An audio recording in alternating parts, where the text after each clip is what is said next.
Good morning, beautiful people of America. How you doing out there? I'm Juan Gotti.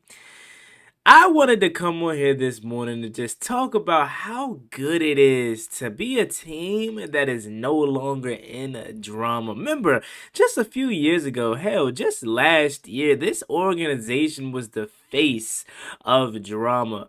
Now, we get to sit back and watch our counterparts melt in drama.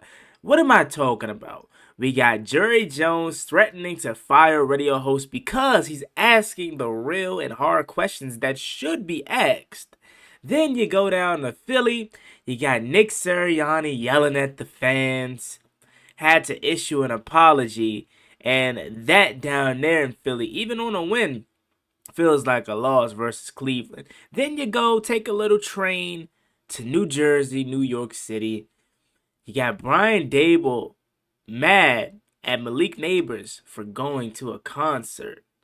Let's talk about it. YouTube, what's going on? It's Juan Gotti here. We have the Washington Commanders video. And in today's video, I'm coming on here with a video where we're going to be talking about all the drama around the NFC East this weekend. Guess who's not in it? The Washington Commanders. So without further ado, let's get straight into today's video. Before we do, make sure you guys go down below, leave a like on this video, subscribe to the channel. If you are new, turn on post notifications so you get notified when I upload new videos like this to the channel. We want to road to 8,000 subscribers, so we greatly appreciate it if you haven't reached that goal as soon as possible. Thank you so much. Let's get straight to today's video. So, the Washington Commanders, a team that typically is in the drama, is no longer there. As we get to sit back and we get to react to all the drama across the division while we sit atop of the division at 4-2, and we are the team that is not in it.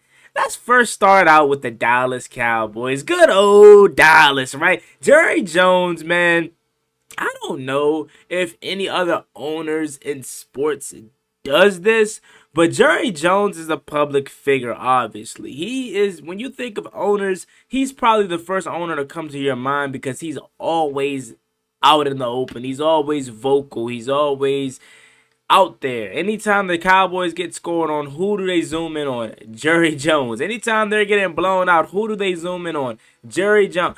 He is a guy that it's all about him in a sense. It's his show, so he wants to run it, and he wants to be the guy that is in the front for everything. He wants to be the guy that when it's good, and when it's bad, he kind of wants to dodge it in a sense.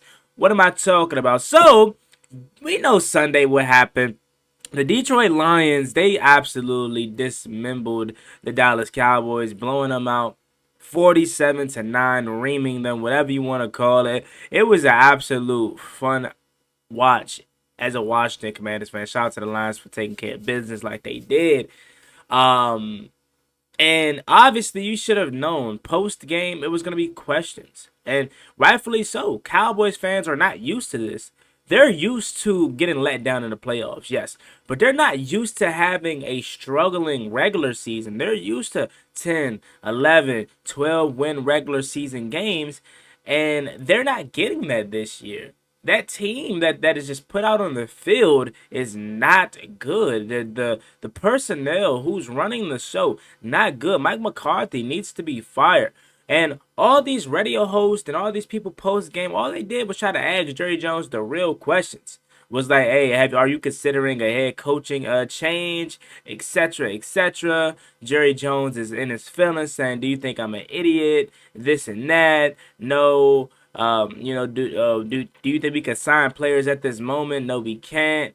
Do you regret not signing Derrick Henry, etc.? They would just ask him the real questions, and he would get in his feelings. But I'm going to let you guys hear from the radio host segment where he threatened to fire the guy because he asked real questions. Take a listen. This is not your job. Your job isn't to let me go over all the reasons that I did something and I'm sorry that I did it. That's not your job. Well, my job is to ask why. why. A job, or I'll get somebody else to ask these questions, man. Jerry, we're trying to figure out why the team is. No, I'm not kidding you. I'm not kidding you. You're not going to figure out what the team is doing right or wrong. If you are, or any 5 or 10 like you, You need to come to this meeting I'm going to today. There are 32 teams here. You're geniuses. Jerry, Okay? Y'all really think you're going to sit here with a microphone and tell me all of the things that I've done wrong and without going over the rights? This is not. You heard what he said, right? At the end. You're going to sit here and tell me what I did wrong without going over the rights. Jerry, what rights have you done since 94? What rights have you done since back in the 90s? And for all intents and purposes, if you ask real Cowboys fans and not ones that are going to be delusional, they would sit there and tell you that Jimmy Johnson was the big reason for the success in the 90s with the Dallas Cowboys. Not you. So what rights do you want to constantly go over that you have done for your fan base? You know you have the biggest fan base in the NFL. You know you're the media darlings of the NFL. So if you want to be put on prime time 6-7 times a year, you want to be talked about and treated as this high quality franchise, cool. But when it's not working, don't dodge it. Don't get upset.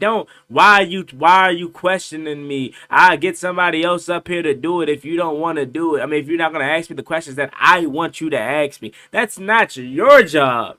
My job as a media guy is to ask the hard, real questions that are going to get you to talk, get you to open up, and get you to get my company, the company that's going to be out in front.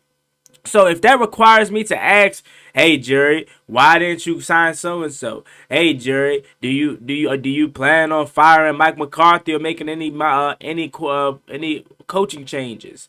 Do you plan on benching Dak Prescott? Like I know that sounds crazy because they just paid him $60 million, but like just questions like that, right? Then you go over to this one. Let's take a listen to this one right here. 38 points. That's the worst home loss in your 35 years as owner. What is the feeling of embarrassment towards your fans? Well, I regret that for our fans. Regret it for everybody that is a part of the Dallas Cowboys or have been a part of the Cowboys, and it puts a lot of resolve. But the key thing to think about right here is we're 6 games into this thing. We're 3-3. We've had times when we haven't liked where we were when we were in the early part of the season. We don't like where we are right now. There's a lot of work to do, got a lot of improvement before we'll sit here with any smiles on our face. How do you and how will you take ownership? Well, let me say this. I have ownership, so there's no taking. I got it. 38 points. He just answered that question so wrongly.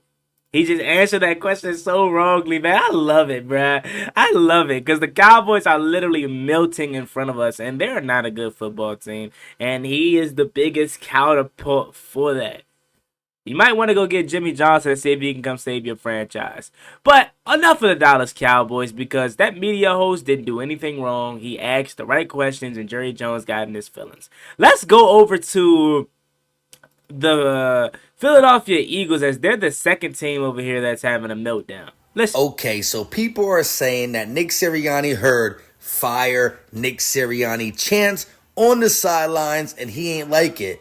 After a win versus the Browns 20-16, Nick Sirianni reacts ridiculously to these fire Nick Sirianni chants. At the end of the day, be the bigger man. He puts the ear up, goes to the fans, and he wants all the smoke. Listen, A.J. Brown had 2 big plays in this game. One for a touchdown, one to seal the game. You can't waste talent like A.J. Brown, Saquon Barkley, and you're about to see who he high-fives soon. Devontae Smith. Again, Nick Sirianni, you might need to be fired if you can't get this offense right. Shout out to that Eagles fan right there for that post. That is another instance of a team that is losing their mind. A team that is not led correctly. So you have the Dallas Cowboys who aren't led correctly from the top down. From Jerry Jones to Mike McCarthy. Now you got the Eagles, who isn't led properly. I don't want to necessarily say Jeffrey Lurie is this bad owner, or Howie Roseman is not a GM, because God knows y'all praised the hell out of Howie Roseman. So I ain't gonna sit up here and act like he's just trash all of a sudden. It's their head man, Nick Sirianni, and his feelings. Again, not barking at the fans. For what? They have the right. They have the right to feel the way that they feel. This is a Eagles team that is supposed to be a Super Bowl contending team, and you can't go out there and beat the Cleveland Browns in a handily fashion. The Giants did it. The Cowboys did it. The Commanders did it, and you're in a dogfight with the Cleveland Browns, 16-20. So if your fans is upset with you and they're not praising you, so what? You know you got work to do. As a man, as a head coach, if I seen that product out there, knowing what we're capable of, coming off of our bye week, getting our two best players back, yeah, I'm gonna stand up and say, hey, you know what? Good hard for a win, but we have a lot to clean up. We did not play well today. I definitely thought coming off the bye week we would be much better, and we just wasn't. So that's on me. It started with me as the head coach. I gotta be better to prepare the team and get the things rolling right. But we're gonna go back and look at the film and prepare for the New York Giants. Simple. Barking at the fans, yelling at the fans, the people that support you, the people that don't make nearly as much money as you do, but spending their hard-earned money to come out to your stadium and watch your team play. Like, that's what I feel like a lot of people don't understand that's in this industry. They think just because they make millions of dollars and this and that, they got all the money in the world. They don't understand the fans' perspective. Not only are we a diehard fan of this team, and we've been here all our life before you came around, but we don't make the money that you make. So we're spending money on tickets knowing that we got to get up at 9 in the morning the next day and go work jobs that ain't paying us nearly as much as you. So the least you could do is show us some respect.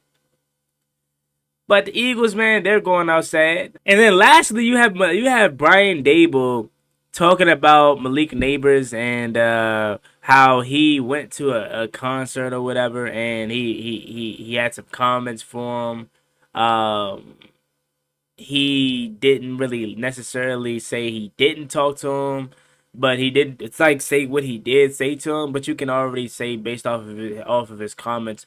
Yeah, he had something to say about Malik Nabers going to a concert while in concussion protocol. In my opinion, bro, they gotta have a life. They can't be glued to the facility 24/7 and giant all day.